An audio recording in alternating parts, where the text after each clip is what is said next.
छोड़ी ससुरवा तू जा ही गे, हमरा पतनी न लोभा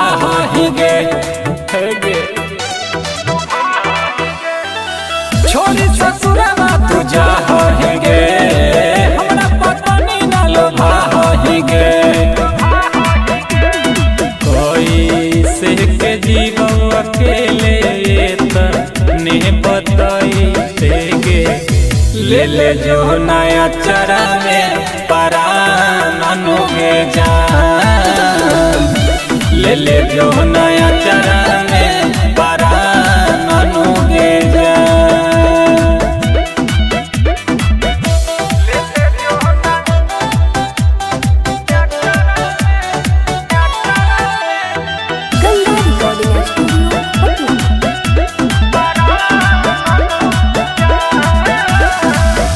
जान जान कही हमर जान लेके जाइबे,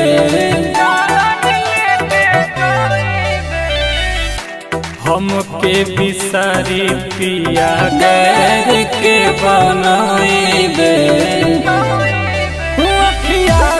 लोरवा कहतई गे तब पागल लोटवा कहतई गे, जे कसम माते होतनी कोनी भई तेगे, कोइले जिंदगी सुन सान अनुगे जान,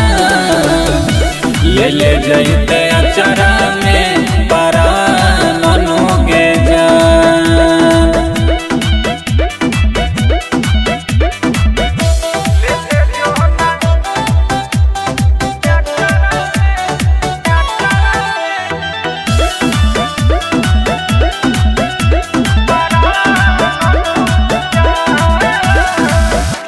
मिस्टर ब्लैकी के तू जिए के आधार है,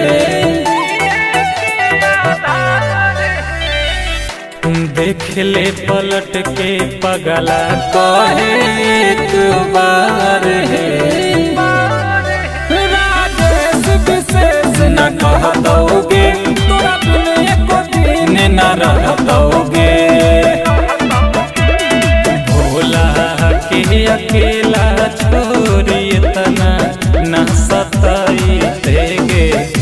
दिहले दर्दिया तू निशान अनुगे जान, ले ले जइते अचरा में